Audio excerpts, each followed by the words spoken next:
Assalamu alaikum and welcome back to another video. If you're not subscribed, hit that button. Today we're going to be talking about 5 pieces of life advice from the Qur'an. So let's jump right into it. Advice number 1. Think before you speak. Now we have several places in the Qur'an that talk about refraining from ill speech and the way we talk. Let's take a look at one of those places. بسم الله الرحمن الرحيم قد أفلح المؤمنون الذين هم في صلاتهم خاشعون والذين هم عن اللغو معرضون.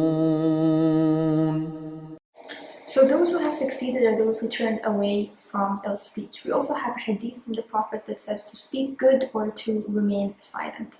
So we have to think before we speak. Is what we're about to say good? Is it beneficial? Or might it cause some harm? Obviously, if we are seeking justice, then we should speak up. But if you're just going to sit and hang around with your friends and talk about your other friends that's not there, or talk about the classmate in school or your colleague at work, then it's not really that beneficial. Advice number 2. Don't be arrogant.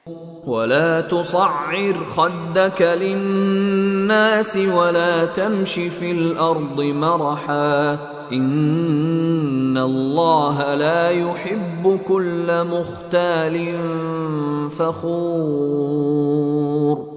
Now, arrogance can do so much harm, and there's different reasons people start to become arrogant. Some people might feel like they have a certain family name and therefore they're better than others, or a certain amount of wealth, or a certain amount of fame that makes them look down upon others. And the first one we know to show arrogance is Iblis. When Allah commanded him to prostrate to Adam, he said, I'm better than him. You created me from fire and you created him from clay. So he refused to prostrate to him.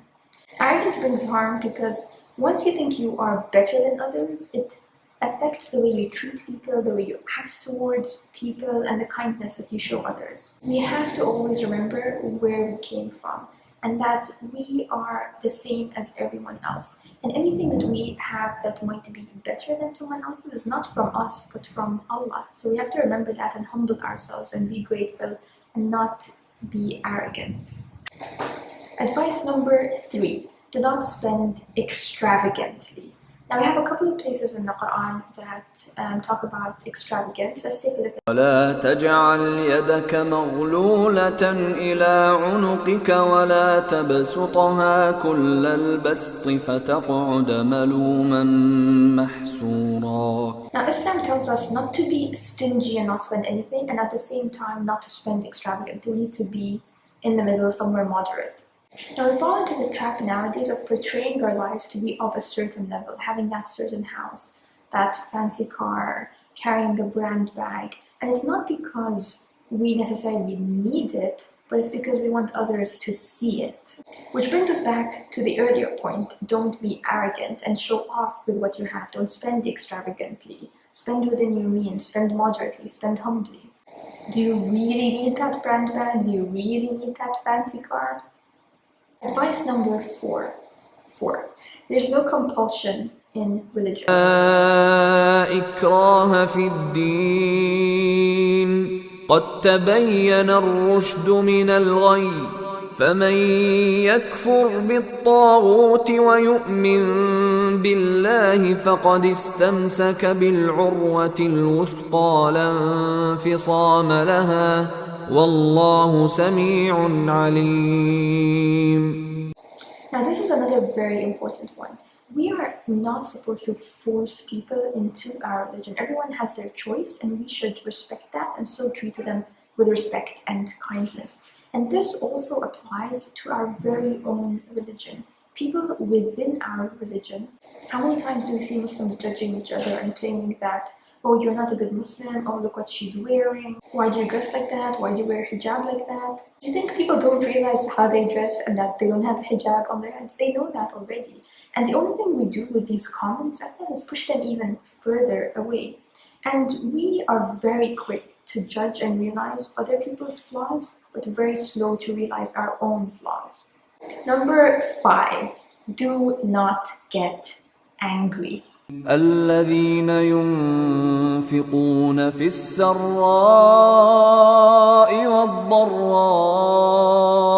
والكاظمين الغيظ والعافين عن الناس والله يحب المحسنين.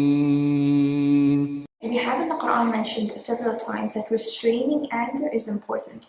We also have a hadith where someone came to the Prophet asking him for advice, and the advice the Prophet ﷺ gave him was don't be angry.